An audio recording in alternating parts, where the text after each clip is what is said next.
Good evening. For those who don't know me, my name is Patrick McCauley. As a member of the advisory committee for the Institute for Religion and Science at Chestnut Hill College, I would like to welcome you to tonight's Zoom event. A particularly warm welcome to the many who are here with us for the first time. The Institute for Religion and Science was established 13 years ago to promote the constructive engagement of religion and spirituality with science and technology, and to encourage a dialogue that is interfaith, multi-science, and civil. To this end, we sponsor lectures, a reading circle, and other events. Do check our website for resources, particularly for past videos and for our blog. Also, be sure to sign up for our mailing list to help you stay aware of our upcoming programs. I will now pass things off to Sister Kathy Duffy, who will introduce tonight's speaker.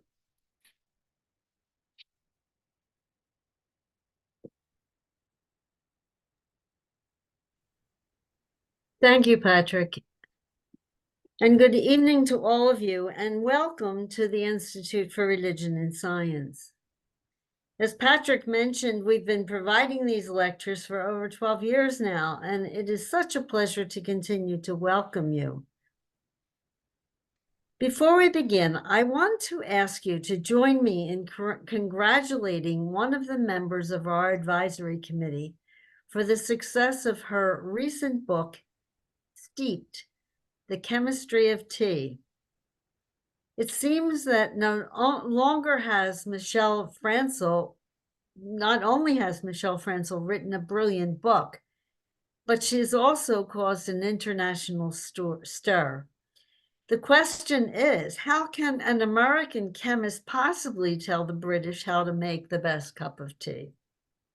The effect, the United States Embassy in London apologized to the British, and her book sold out the first day. It seems that the second printing also has sold out in the next couple of days. So Michelle is with us tonight, and you should really order your book quickly before the third printing sells out too. So it's called Steeped: The Chemistry of Tea. And we are so happy that one of our advisory board members is the author of this great book. So congratulations, Michelle. I'm sure we're all waiting for our copy with bated breath. Me too. Thanks so much, Kathy. You're welcome. And now it's my pleasure to introduce this evening's speaker. Dr. John Calvin Chatlos is professor of psychiatry at Rutgers Robert Wood Johnson Medical School in New Jersey, as well as a practicing psychiatrist in the fields of adult, child, and adolescent psychiatry, and also addiction psychiatry. Calvin is also a member of one of our partner organizations, IRAS, the Institute for Religion in an Age of Science, one of the first organizations in the United States to engage in a subject of religion and science. Dr. Chatlos' clinical exploration of spiritual experience has identified a specific framework of spirituality. He has developed a new psychotherapy to promote spiritual awakening, which he calls cognitive behavioral therapy for spiritually transformative experience. During this lecture, Dr. Chatlos will share personal experiences that have guided his work. And so now I ask you to welcome Dr. Chatlos to the Institute for Religion and Science at Chestnut Hill College. Thank you. Well, thank you, Kathy, for the introduction, and I'm excited about being here. I'll just share with the listeners that this sort of began last summer when I had the chance to speak with Kathy at the Parliament of World Religions in Chicago, and she said, "Oh, why don't you consider doing a webinar?" Well, it took us a while to get it up and running. So I've been looking forward to this, and I am very excited about it. So thank you very much. So the title, Evidence of Our Spiritual Core, Freud, Maya, and the Omega Point, is pulling together a lot of things. But let me do this. Let me share my screen and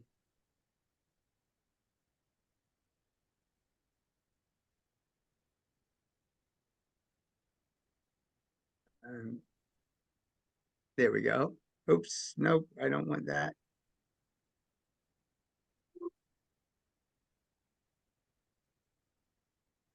Okay.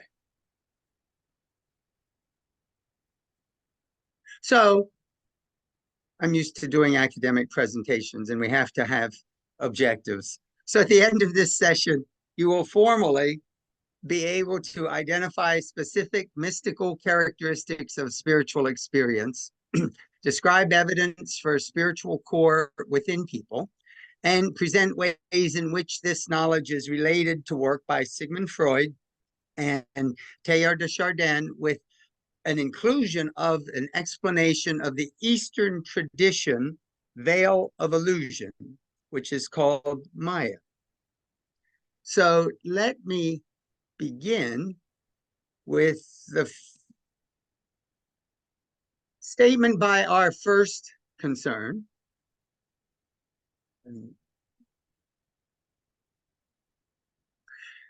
To Sigmund Freud, I think you can see that. To Sigmund Freud, religion was an illusion, and actually, in some places of his writing, he referred to it as a delusion. Now, part of what drove that was very interesting. He had some conversations with one of his colleagues, an Oscar Fisker, and they talked about something called this oceanic feeling, this grand experience of connectedness and love. And Freud made it very clear, and these are his quotes, I cannot discover this oceanic feeling in myself.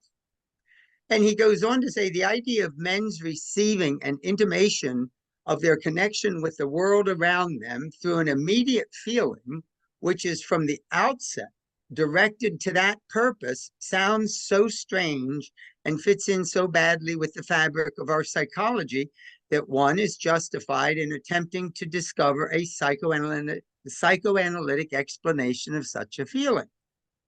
And he considered that that feeling possibly would be related in some way to remnants of infantile helplessness. He also said, I could not convince myself of the primary nature of such a feeling. The only question is whether it is being correctly interpreted and whether it ought to be regarded as the source and origin of the whole need for religion. So that was sort of where Freud stood in this area. So let me move on to Maya. Maya is the name in Eastern philosophy and religions of the veil of illusion that sits between perception and reality. So I've got a couple quotes from the Upanishads that seem to capture this pretty well. The self cannot be realized through the external world. It is known when the mind is stilled and Maya is transcended. Another one, when the ignorance, Maya, is destroyed, the self, which is the substratum of all, shines forth by its own light. So that's Maya. Maya was not just my neighbor. Maya is the name of this interesting thing. And so let me move on to Chardin. Chardin focused a lot on evolution and its relationship to divinity. And he identified the energy at work and tried to connect how is evolution and the energy at work in evolution connected with the energy at work in the divine and in the creative process. So these are his quotes to set the stage. This fullness will take the form of a final community, which the unifying energy will gather around itself and inform wholly from within. This is the omega point, the goal of evolutionary process itself, and so of the life of the individual and the species, meaning human beings. Another quote, the evolutionary energy native to all religion now are now moving the human to a broader compassion and more extended universal sympathy. So he saw the omega point as part of religion moving us toward that universal sympathy. And he saw it all as a process of co-creation, the necessity of creation as the co-completion of divinity and humanity, that we would create together. So I think that sort of sets the stage enough for people to have as a background as I'm going to present some things. Now,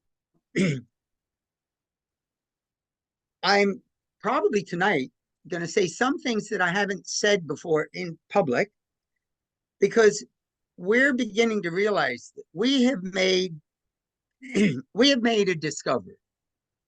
And we would ask that if you agree with us that this is groundbreaking, we ask you to contact us, contact me, because we're looking at people to be in the forefront of exploring this and developing it. And you'll see more as I present it. And what really drove this last summer, and I think captured Kathy's attention, was when I told her about an experiment. I've been doing this work for 35 years. And for many years, nobody was listening. So I decided I had to learn how to be a scientist, which was not easy because I'm a clinician. I treat patients. But we did an experiment. We developed a method, a therapy method, to actually promote spiritual awakening intentionally. And this was done on men with repeated addiction and incarceration. The average was 4.5 years of prison. Group therapy, 9 weeks of sessions. We measured mystical and spiritual experiences, well-being, worthiness, existential connection, and universality. And the results, now I can't tell you details because we have yet to publish them. They're being written. 14 of 15 men self-reported a very strong or extreme spiritual experience. And the measures we used, the total scores on all of the major measures showed significant change after the intervention. Something had been captured and measured. So, I'm also going to share in describing this a little bit about my journey, because this whole process for anyone that engages in it becomes a journey. And my journey began in a small town in Maryland. This was the church that was my father's church. He was a minister. Both of my grandparents were ministers. It was a town of 1,200 residents. There were 4 Protestant churches and 1 Catholic church, and about half the town was Catholic. But my father was very ecumenical. The other thing about our town was that this was the town where Catholicism's first American-born saint, Elizabeth Ann Seton, did her works and set up her Sisters of Charity. And I think her influence in many subtle ways was always present in my rearing, even though I wasn't Catholic. And of course, being a preacher's kid, I rebelled against it all. God was dead. There is no such thing as God. You know, we're just here and that's it. And I ran away to college. And I ran away to college at Washington University in St. Louis and came across this building. It was just a beautiful building. The Ethical Culture Society of St. Louis. And it wasn't, the building got me inside, but once I got inside, this is what kept me there. Their statement of purpose, and I'm not going to read the whole thing, but I'm going to highlight what's critical for this presentation. Our commitment is to the worth and dignity of the individual and to treating each human being so as to bring out the best in him or her.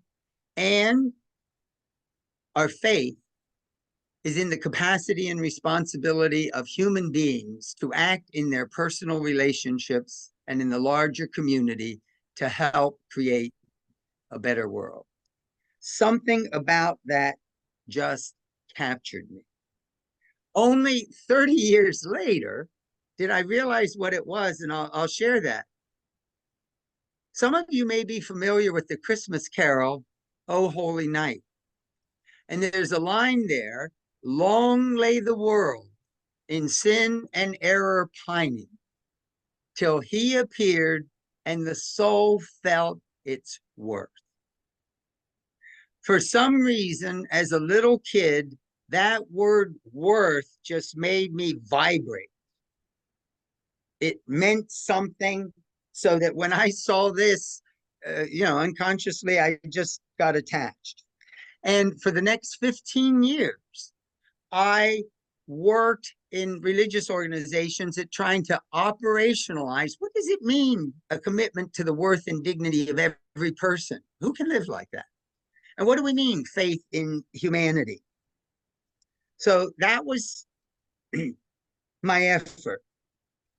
And then I went further. I went back to Maryland, where I grew up, to medical school, where there was an ethical culture society.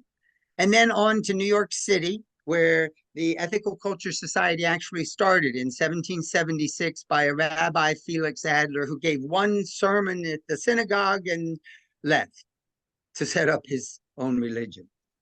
And it's a beautiful building in the city.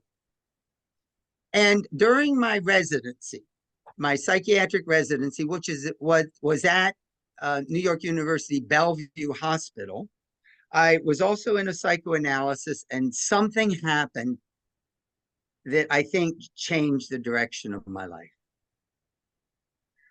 It was one night, I'm in bed and I suddenly wake up in a panic. I am terrified. I'm sweating. My heart is racing. I'm breathing rapidly. I was dreaming about a horde of frenzied women, half naked, just chaotically chasing me. So I calmed myself down and went back to sleep. Thought, okay. The next morning, I woke up and I was paranoid. I was afraid. I was convinced that someone or something was going to kill me that day. But I had to work, so I went. I was in my training. I probably said nothing more than hello and see you next week to my patients in order to get uptown to see my analyst. And I always say the story, I was literally in New York City with my back against the buildings, terrified and looking for who or what was going to attack me.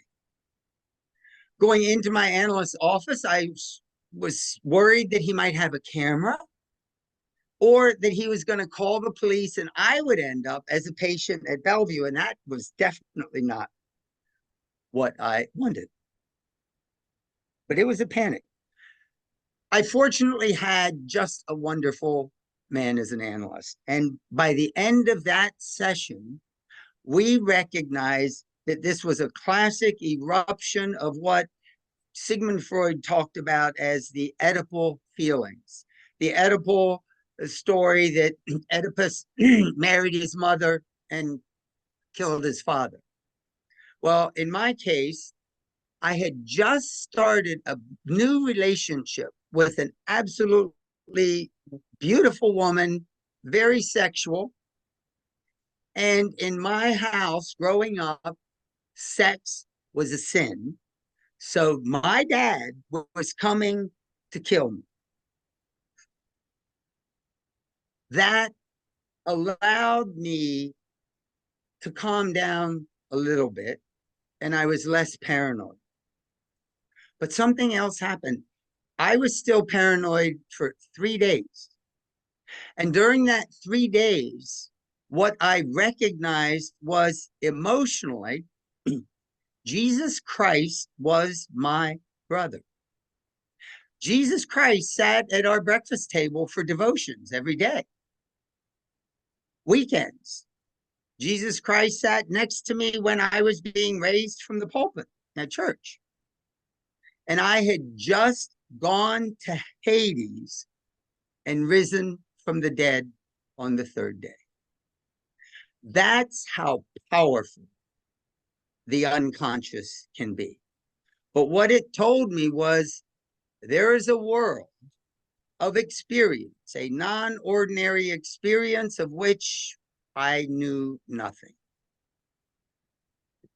It was also the time when psychiatry was going through a major change with their major diagnostic manual, changing the whole field, moving it toward a biomedical approach.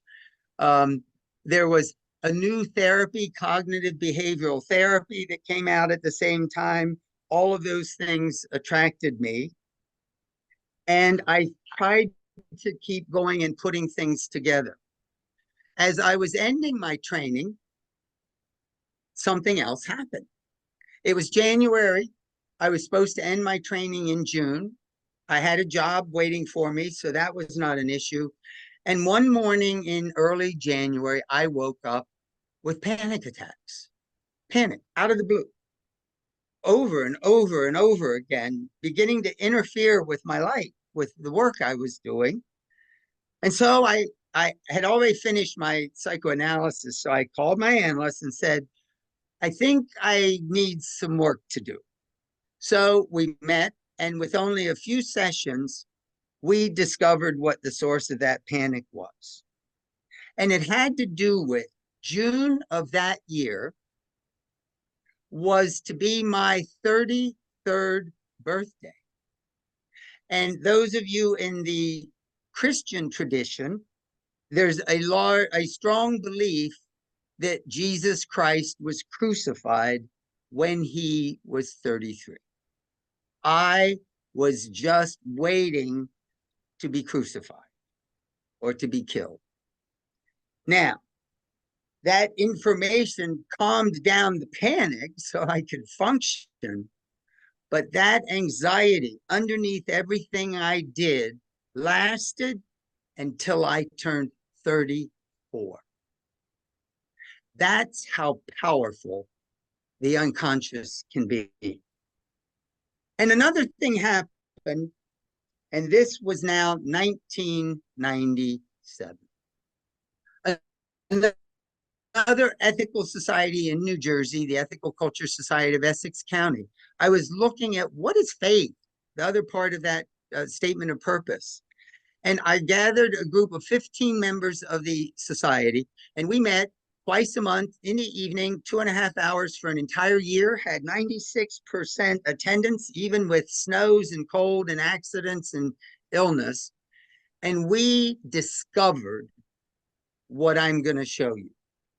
We literally saw the pieces come together and happen.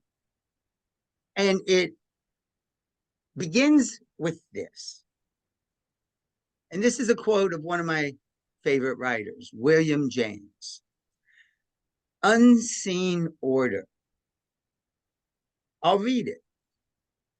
Were one asked to characterize the life of religion in the broadest and most general terms possible, one might say that it consists of the belief that there is an unseen order and that our supreme good lies in harmoniously adjusting ourselves thereto. This belief and this adjustment are the religious attitude in the soul. And James used the word religion the way I am using the word spiritual, which, as I will show you, isn't always the case. And he described it as ineffable, hard to put into words, noetic, having revelatory or mystical characteristics, transient, short, and passive, it just happened to you, which we'll talk about. Now, what do I mean by an unseen order? Let me put it down to practicality. There was an unseen order in the objective world for all of history until Sir Isaac Newton discovered the order described as the laws of gravitation and motion. What we're recognizing is that what I'm going to describe is an unseen order in the subjective world of experience. And here's what it looks like. This is the way the experience of spirituality is organized psychologically, and maybe even developmentally, we're beginning to recognize. And I'm going to take you through each of these so that you have sort of an understanding of what we're talking about. But before I do that, I have to get some language right. So people, that 15 years I was trying to operationalize worth and dignity, I just argued about everything, especially with humanists and non-religious people that couldn't see anything good in religion. So let's start with language and definitions. When I'm using the word religion, I'm referring to an institutional aspect of beliefs and practices held in a community or group. And spirituality is a personal dimension of human experience related to the transcendent, the sacred, or ultimate reality, meaning, and purpose that may develop or may not develop in communities and traditions. It's personal. And then there's another word in the research literature called religiousness or religiosity. The systems of beliefs and practices related to the sacred or divine that may not be related to a specific religious tradition or social group. What this means is some people may do yoga and not identify with Hinduism, or they may meditate and not claim to be connected with Buddhists, or they may pray and not be affiliated with religion, with Christianity. So there are beliefs and practices that are capturing something related to, we think, spirituality that is what we refer to as religiousness or religiosity. Now, I've been using the word spirituality a lot. If you try to define that, you'll get hundreds and hundreds of definitions. So I'm going to ask you to sort of try this on. Don't argue as to whether it's good or bad or right or wrong, but try it on, because we've been using this throughout all of my work as a functional definition. I've always been trying to apply what we've been discovering. And spirituality, the quality of the relationship to whomever or whatever is most important or supreme in life. 3 points. Number one, quality. What that means is it's real. Spiritual experience is absolutely real, but it's a quality, and that's what makes it ineffable. Try to put the quality of salt into words, and you can't use the word not, like not hard. The other thing is spirituality isn't a thing. It's not a thing. It's not something to achieve. It is a relationship. And it is a relationship to whatever is most important, whether it's God, the divinity, a higher power, a higher self. But there is something that's supremely important. And the qualities associated with spiritual experience are somewhat specific, though there's quite a number. And I usually, if I was able to, if I could see everybody, I would ask who here or how many of you have had what you personally would call a personal spiritual experience. And in most groups, about 25 to 30% of people will say yes, and they'll describe true spiritual experiences that I'll describe a little later. And there are some characteristics that we used over the years to identify when were we in the middle of a spiritual experience. And anyone that I've spoken to that has had a spiritual experience has had at least one of these characteristics, maybe more, but at least one. And the characteristics we work with are, there is a sense of connectedness, a connectedness with something beyond normal experience, outside of ourselves, with ourselves, a grand connectedness, often with a love.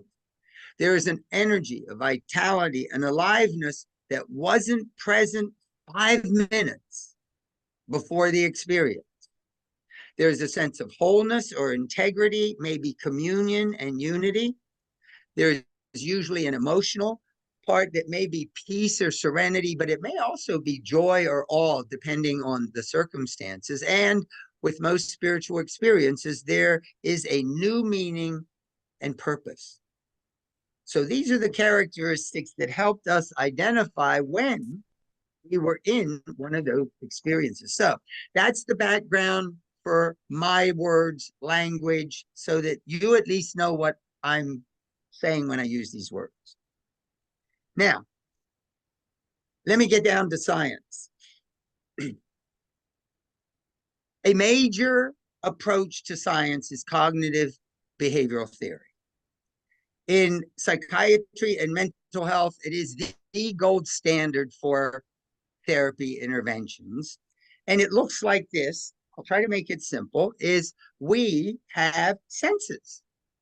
We have senses of smell, taste, hear, feel, touch, see. And we have a next level of what we would call perception. We have perceptions that we have thoughts, we have feelings, and we have behavior. Okay. That describes experience, senses and perceptions. And the next level in understanding this approach is what we would call conceptions, primarily focused on beliefs, values, and habits or practices. At this point, we are now in the religious identity. Almost any discussion you have about religion, not spirituality, religion, we'll talk about beliefs, values, and practices. Now, I don't know about you, but I've had hundreds of discussions, and probably 90% of them were interminable. They didn't end, and they didn't end comfortably, because there can sometimes be no resolution, and this is why. Looking at that, each one of those conceptions in normal language only may capture 2 out of the 3 experiences of being. For instance, beliefs. A belief is a thought and a feeling. That's the explicit belief that all God's children are good, but there can be an implicit action. That person who says all God's children are good can go out and be a racist. There is an explicit and an implicit part, and the implicit part is what has us have discussions, and we're really not talking about the same things because it's unconscious. Value, same thing. A value is an action with a thought with no emotions, because values are just so natural, we don't even feel them, we just do them. Explicitly, let's say a value, taking care of others before myself. There is a hidden implicit, maybe, that when that person becomes aware of the sacrifices, financial, their life sacrifices, time, all hell breaks loose. There was that implicit emotions. And the same with habits. A habit is an action and a feeling with almost no thinking. It may be a habit like disciplined prayer that feels good, and it gets so disciplined, it may get out of control, because there is an implicit irrationality where we can be doing things with harmful ends because it's not controlled by our thinking. It's doing and feeling, and our thinking cannot control it. The best example is most of the work I do, addiction. Habit, doing, feeling all the time. Why am I doing this? So religion, so we can understand religion, but we cannot understand spiritual experiences just with beliefs, values, and practices. We have to go the next level. And the next level is taking those conceptions, we must integrate them. I've just talked about each one of those conceptions as separate and disjointed. When we integrate them, the language we use is attitude. An attitude is a thought, a feeling, and an action. An attitude of pessimism, oh, that will never work. A feeling of discouragement, disappointment, and an action of dismissal, disavowal, withdrawal, avoidance, attitude. The definition of attitude is the manner of acting, feeling, and thinking that shows one's disposition. Attitude determines the direction of our being. The attitude of a boat is the bow and the stern in relationship to the water. A plane, the nose and the tail in relationship to the horizon. That's the technical term attitude. A direction that may be in relation to self, others, history, our future, the world, but it determines our direction. And one of the key attitudes in this work has been the attitudes toward spirituality. And one of the, and this brings me, yes, here we go. One of the main attitudes in culture is the attitude that we are what we feel. Teenagers, if I feel sad, I am sad. If I feel guilty, I am guilty. If I feel bad, I must be bad. I blame it on Madonna with her Express Yourself songs. The attitude blocks growth.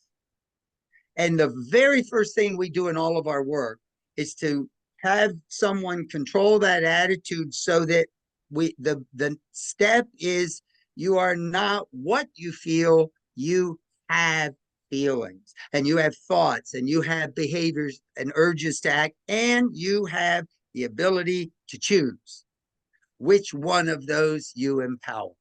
That move with teenagers changes their life. This attitude that's unconscious is what we're recognizing is the source of the veil of illusion. This attitude development is the source of Maya, that veil that historically for thousands of years was the separation between perception and reality. That's just an example. We have the thoughts, feelings, and behaviors, but we can make a choice of that. So let me get back to Freud. The understanding of the mind by Sigmund Freud was, the iceberg is the best example. He had, there is conscious awareness above the water, thoughts and perceptions. And the next level is sort of a subconscious and an unconscious. And then there's a deeper level where there's all kinds of thoughts and feelings and urges and fears and phobias and memories and conflict. And I'm not going to talk much about Jung, but Jung called this very deep level, including the water, the collective unconscious. So this was the way Sigmund Freud envisioned the mind, somewhat simplistically, because there are other subtleties, but I don't think we need to get into that. Now, our theory looks like this. If you do a dissection of the brain in 3 specific regions, you will find different cells. They look different, they function different, they are connected differently, and we believe they are from different stages in our human evolution.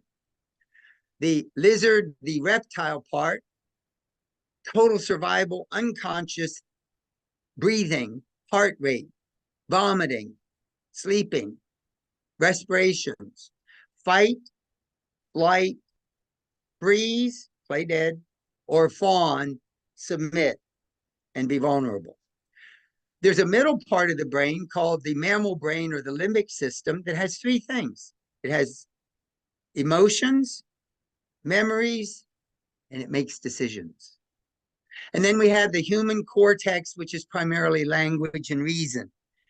We have good evidence that this is the problem with the human condition. We literally have two brain processors going on simultaneously, and they aren't well connected. The one is faster, the fast, unconscious, automatic, non-rational, older mammal brain, and the slow, conscious, rule-based, logical, newer human cortex. And because the older one acts faster, something happens. That older brain makes a decision that the cortex, the human brain, may have no awareness of.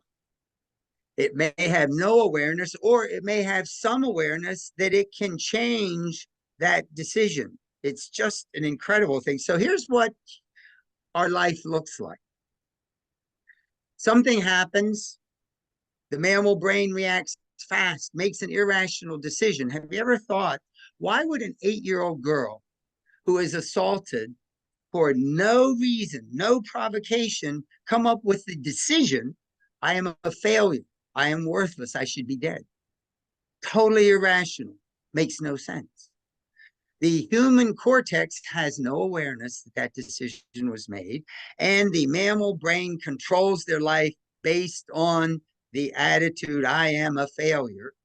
And the human cortex still has no awareness, but because things are happening that it can't explain, it makes up things. It adapts.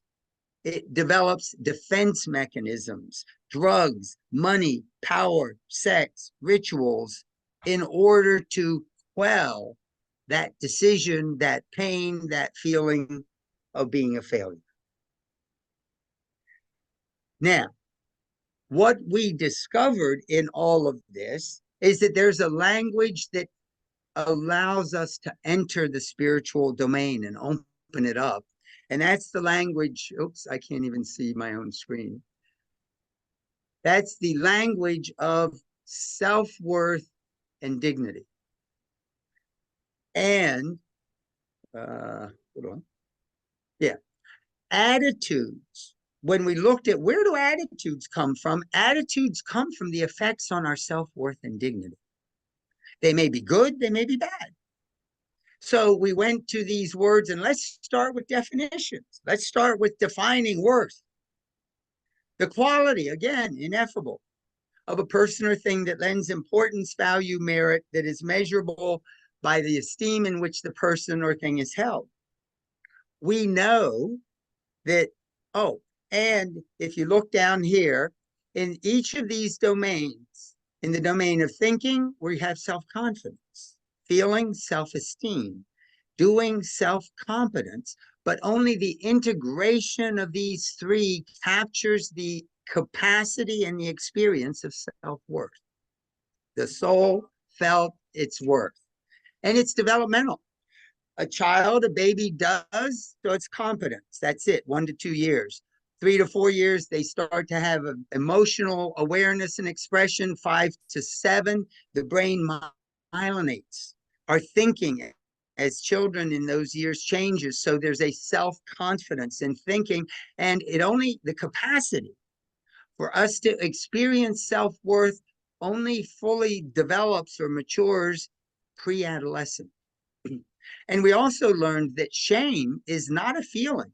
Shame is a powerful impact of injury to all of our self-worth, because what does shame leave us with? Feeling unworthy. Now let's look at dignity. This is really interesting. Again, the quality of being worthy of esteem or honor. See, dignity and worth are even connected by definition, but they are not the same thing. And I'll say this here, and I'm not exaggerating. If you look anywhere else in the world, and I've looked, the UN Charter, some of the countries' constitutions, professional societies that make a commitment and talk about worth and dignity, all of them treat it as a noun, something we have. That won't work. And they mix up worth and dignity all the time. Our approach changes it. We look at dignity as an expression of being, and the key is honor. And when we look at what do we honor most about being human in the domain of thinking, I think we'd all agree it's reason, but it begins with our capacity for making choices, and through experience becomes wisdom. In the domain of feeling, what do we honor most about being human? Compassion.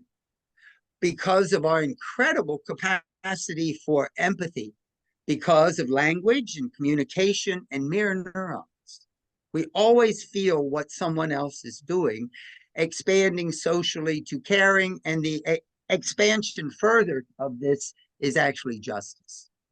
And in the domain of doing what do we honor most about being human, it is courage, being able to make a decision, knowing with our minds what the consequence may be, and we may risk our life. This begins with the courage to be honest with self and others. This is the grounding of social reality, which we're having trouble with in this country right now. And this expands once we no longer have to protect ourselves. What we honor most in acting is giving, expanding socially to generosity, giving with no strings attached, giving for the flourishing of humanity. Now, why are worth and dignity so important? We learned that when you strengthen and process these injuries to self-worth and dignity, something happens. And spontaneously, spiritual experience opens. Nowadays, we have to put in a second arrow because the psychedelics open this spiritual experience, and the processing in the psychedelics that are being approved by the FDA for release the end of this year or next year ends up with feeling an enhanced self-worth and dignity. We do what psychedelics do without psychedelics. How do we know it? Because when this spiritual core opens up, it has specific, what we call mystical characteristics. Anyone that looks at mystical traditions throughout history, all religious traditions, there is that sense of connectedness and not you and me, either or. There's that vitality I mentioned with power, terribly powerful, a sense of wholeness, unity. The spiritual core cannot distinguish inner and outer. So when there's an experience, it may be interpreted as coming from within. It can also be interpreted as coming from without. It doesn't make that distinction. There may be a sense of union, communion, serenity, I mentioned. There is an enhanced clarity of thought. This is why we refer to it as an awakening. And the founder and discoverer of a part of the brain I'm going to talk about, the mystical opening, opens us to creativity. This is the key part that Freud couldn't get, certitude. When this opens, any one of you that have had a spiritual experience, you will swear that it was more real than real. And you want more of it. It is a new experience of truth just because it opens up. There's a gratitude that we've had that experience. Things seem to fall in place around us. We call that synchronicity. Noetics, there's a revelatory mystical experience, and there is a new meaning and purpose. And this opening is the source of happiness, not achievement, not things, not material things. Opening and accepting ourself is the source of human happiness, and it can progress to joy and bliss just as described in the Eastern traditions with enlightenment. Why does it work this way? Here's the unseen order. When we strengthen self-worth and dignity, the first thing that usually opens is love. And this is not love like an emotion, not love like a commitment, like I love you, but love like the Greek agape, the grand love and connection of the divine, God, the higher self, the world. If you're a Star Wars fan, the Force. The next thing that usually opens is truth. And this is not truth like right or wrong, good or bad. Mahatma Gandhi talks about satyagraha, the truth force. This is the foundation of his nonviolence. We have built into us a moral force that all of you felt several years ago when you watched the video of George Floyd getting killed. In our guts. It happens. It's automatic. And in the domain of action, what opens incredibly is faith. But this is not faith like a belief. This is faith as an action. We have wired into our brains a faith mechanism. What do I mean? Every night, I will bet that every one of you goes to bed with 100% faith that you're going to wake up in the morning. You step out the door with 100% faith that you're not going to fly off the face of the earth because we're spinning around at 1,000 miles an hour. There are hundreds of things that our brain is processing and doing and deciding during the day out of awareness that have to be working in this faith mechanism. It's an automatic piece of our mind. And this, as I say, is not faith as a belief. It is the faith at this point of being able to let go of everything and jump and take that leap across an unknown with no guarantee. No guarantee that you're going to go to heaven, no guarantee that you're going to make it to the other side even, or no guarantee what's on the other side. It's the act itself in faith. Any of you familiar with Paul Tillich just does a wonderful description of this. And with that faith comes a new meaning and purpose. In this study with these men, when they opened, it was like, oh my God, I'm waking up. In fact, do I? Yes, I do. Oh, I'll get to that. So here's what we do. The mind, the limbic brain spiritual core is always trying to say, wake up and fix me. And the memories and emotions just want to come up from that deep, dark iceberg. The conscious brain experiences it as anxiety, judges it too much, I can't handle it, suppresses it, unconscious. Judgment. Judgment is the key, is what keeps the veil of illusion, keeps Maya in place. So when we teach mindful meditation, shut out the noise, separate your thoughts, your feelings, your actions, identify your attitudes, recall these hurts, these injuries to self-worth and dignity. We then help a person accept that's who I am. That's what happened to me. And with self-compassion and self-forgiveness, this is what's magic. When a person can hold these without judgment, with compassion, with forgiveness, with acceptance, the brain suffering deconditions. Like you untrain a dog, and the suffering disappears. The memories stay, but the suffering is gone. And how do we know it? Gratitude opens up.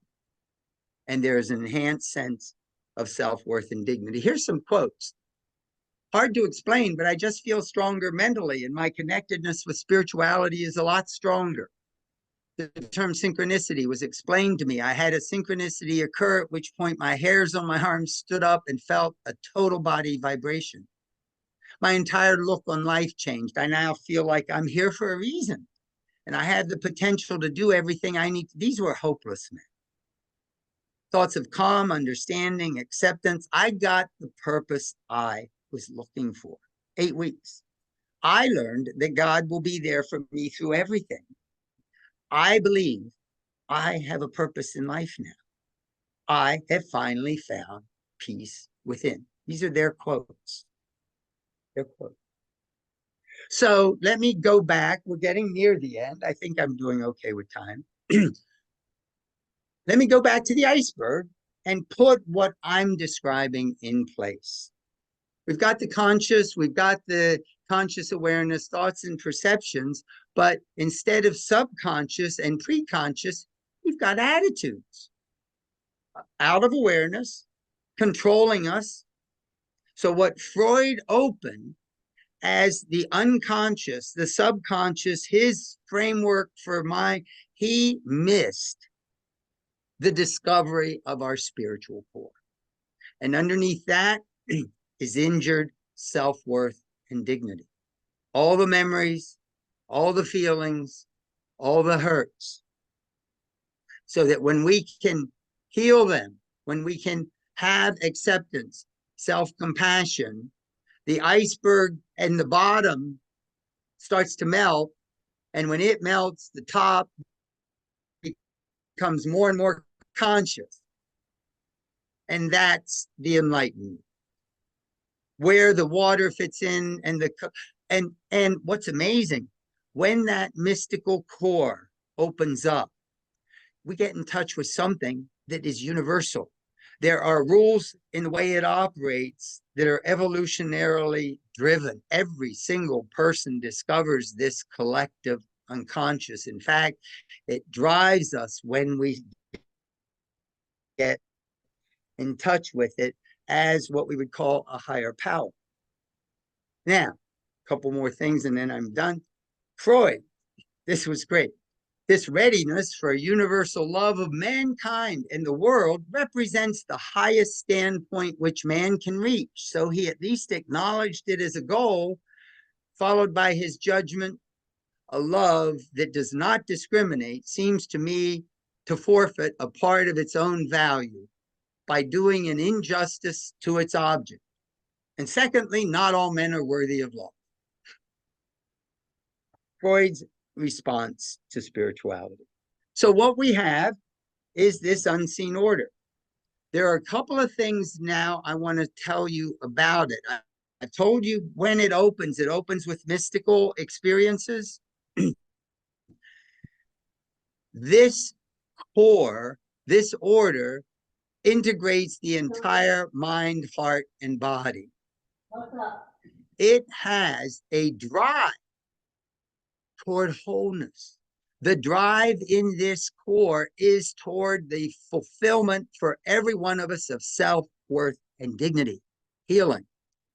I think it's very similar to what the philosophers talk about as the ground of being. But before I get to that, I'm going to go back to neuroscience.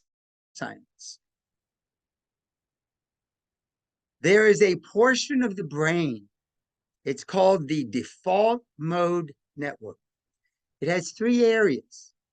An area here that is about thinking and attitudes. An area here in the middle that is about emotions and memories. And an area on the other side, which is about self-acceptance and concept. And these 3 are functionally connected in what we call the default mode network. And the discoverer describes this is what the default mode network does that's different than the rest of the brain. I can't even read my, whatever the top one is, can't see it. But it has reduced activity. The brain usually gets excited with action. This calms it down. It's related to judgment, emotions, memories. It is the highest energy consumption when we're doing nothing. It has a homeostatic balance, so it's always driving us toward something. I've talked about how there's actual connections, and this plays a commanding role in information processing and is a source of creativity. Now, imagine that you believe that this really exists, this really has these things, and I'll tell you, in my mind, what does this sound like?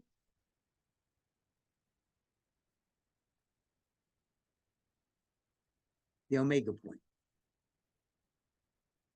That the spiritual core with a mystical characteristics when it opens is the drive to the omega point.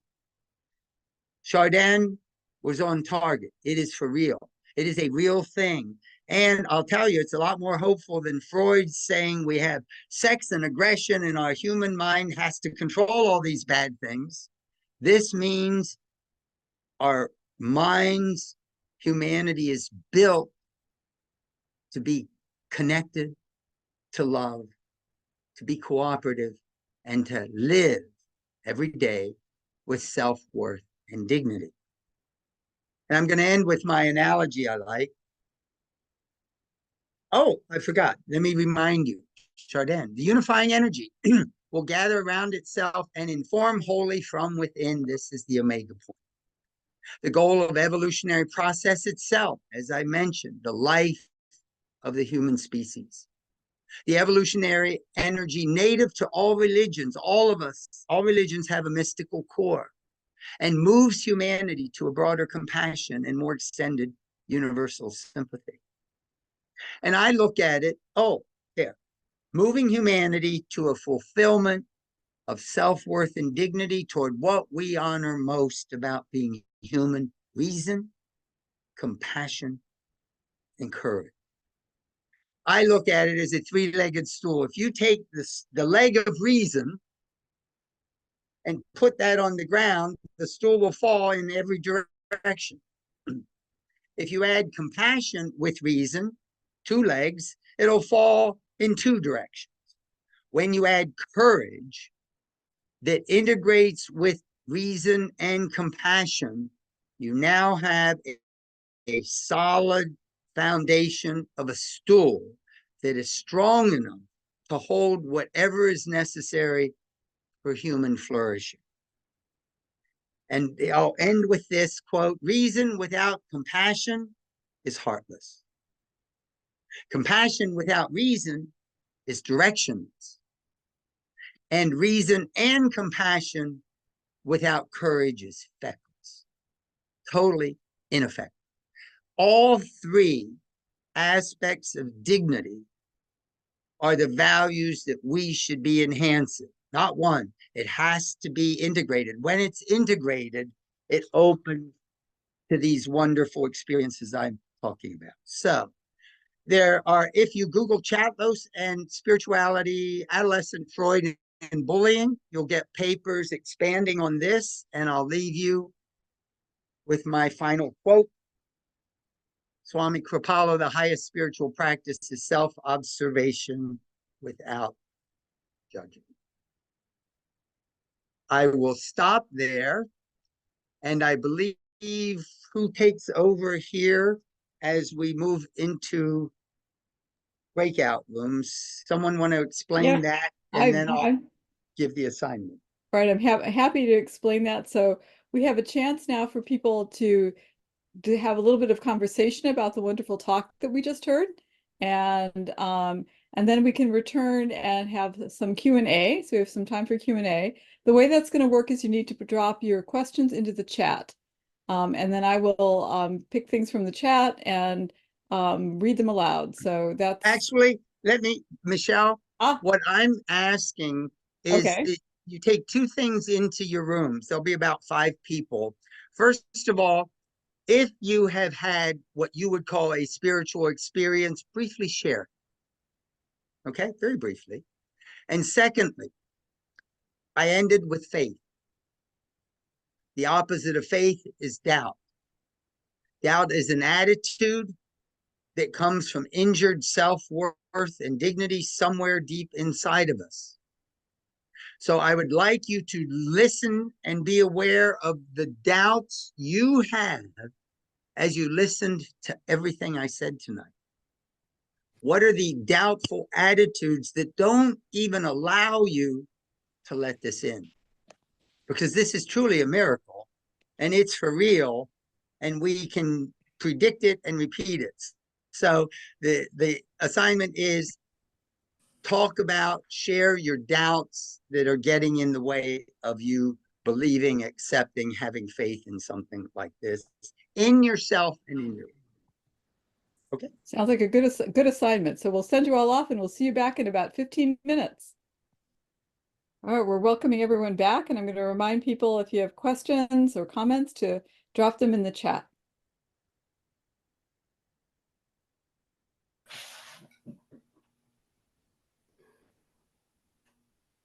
Maybe while we wait for things to show up in the chat, I'll ask one question, which is, you talked about this with working with men in addiction and in prison, but I'm also wondering, what this might look like if you were going to work with, for example, the age that I work with, college students. Well, first of all, this was developed with normal functioning people in religious institutions through the Ethical Culture Society. So it only became clinical when I saw how useful it was. I teach a freshman course trying to introduce this. Probably not the best audience since they're overwhelmed with life. Yeah, that's a tough year. But I do think college is the place that this would be wonderful for. Yeah. Yeah. Yeah. So Janet Werner says, Dr. Chatlos, I've heard this presentation many times and I'm always astonished.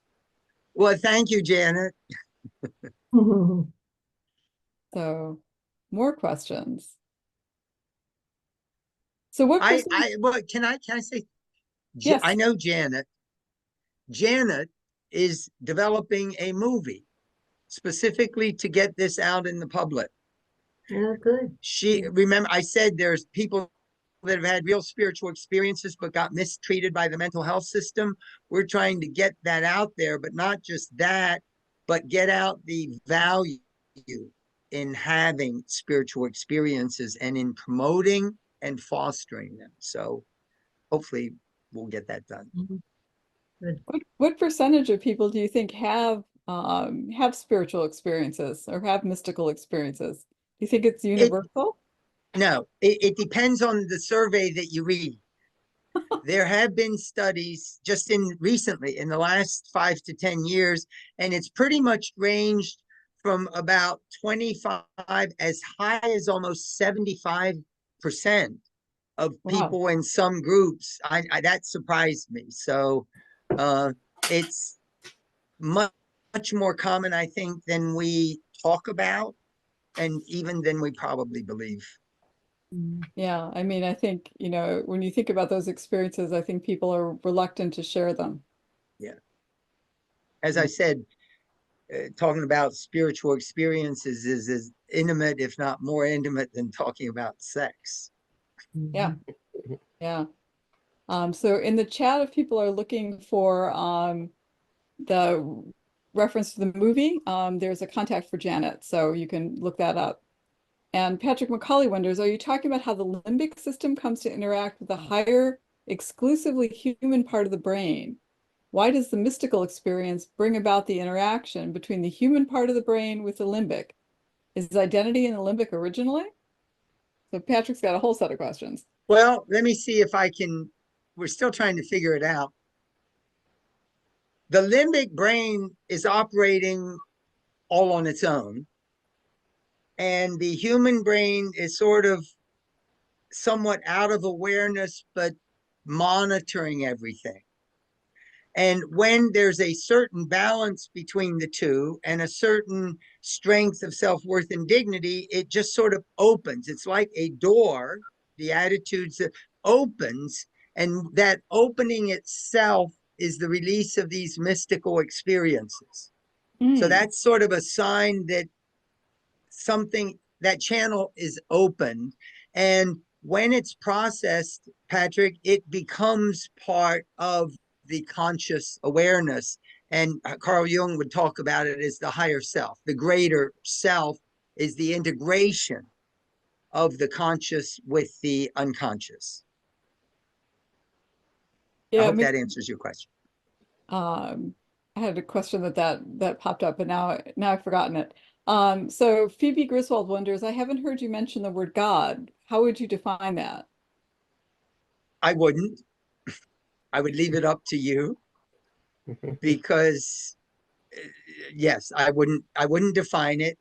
Part of it depends. Remember how I said people misuse the word dignity? Mm-hmm. I think we have to look at God in the same way, because is God a thing or is God an experience? I'll ask Kathy. I think that Chardin would talk about God as a co-creating experience coming out of evolution rather than a thing. But I think depending on how we understand it, the definition. Mhm. Yeah, it is difficult. God is a person, but we usually think of a person as a thing. Right. And that's not the point. It's a relation. It's about relationships. So I would agree with you. Oh, I'm glad to hear you say that, because I think it's about relationship Mhm. with Yeah. whatever source it is. Yeah, when you talk about the opening channels, it makes me think of one of the Rilke poems, which talks about the ebbing and flowing, opening wider and wider channels each time. And I mean, a lot of those poems there, seem to reflect Rilke's mystical experience. A lot of poetry is capturing the mystical part Yeah. of life. Yeah, it's hard to put it into words. So you twist and torque the words until they get there. Yeah. Mm. Did Anyone have any awareness of doubts or anything that still you're leaving with? um, Not that anyone's willing to put in the chat, it looks like. You might Yeah. want to raise your hand too, really just raise your hand or use that raise your hand function. And we could call on you. We have one couple minutes left. If somebody has something they want to share. Oh, Rosemary? yeah. Yeah. Yes, I just was curious, Dr. Chatlos, that you said you worked with, was it homeless or people that had been in jail or something, or Addiction and addiction? men that had been incarcerated. It was in a Incarcerated. residential treatment center.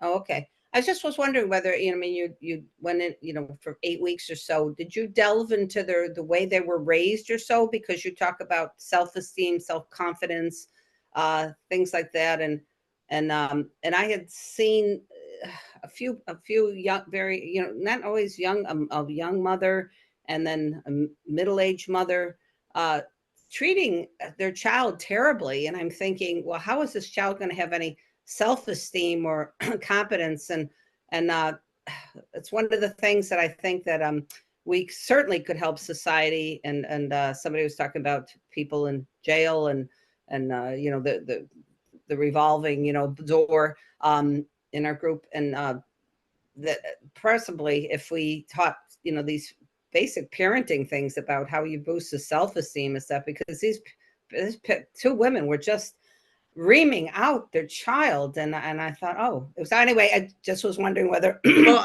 unfortunately, in order for parenting to really sink in, they have to be transformed, because they've been hurt, and their hurt has to be healed, or they're unconsciously going to pass the hurt on.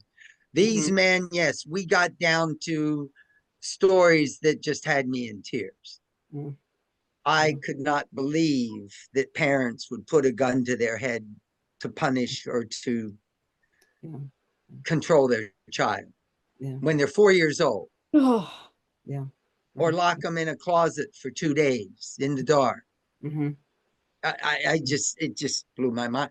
But what was so remarkable is when they would face it, when they would find the courage to face it, they were free.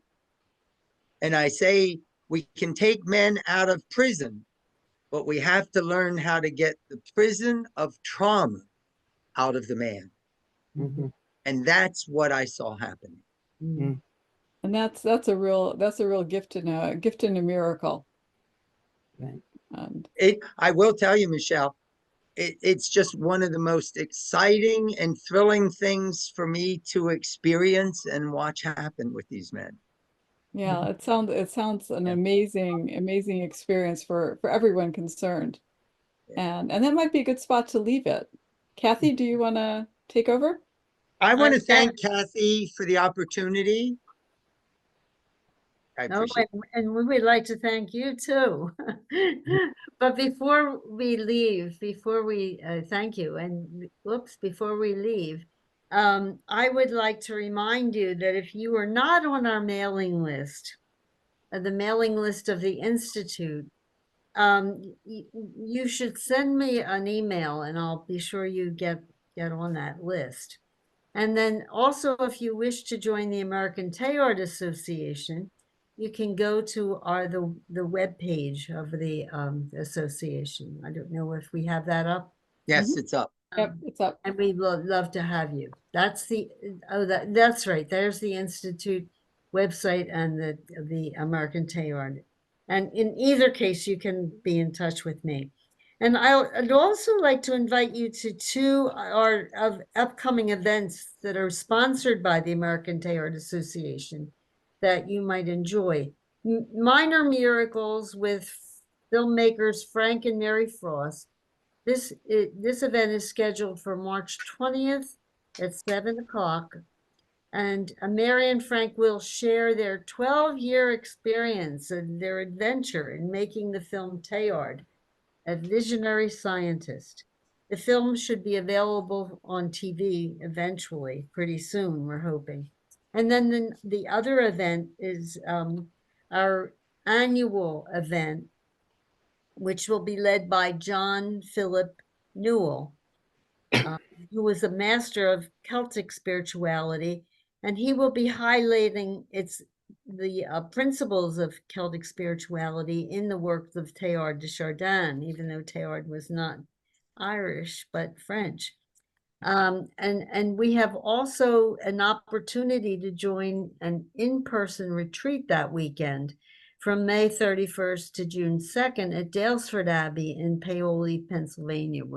We're getting tired of just doing Zoom, so we're hoping, to gather some folks there to enjoy one another's company, but also to do some prayer, reflection, conversation about John Philip's work, and especially his Saturday input. And so please join us if you can.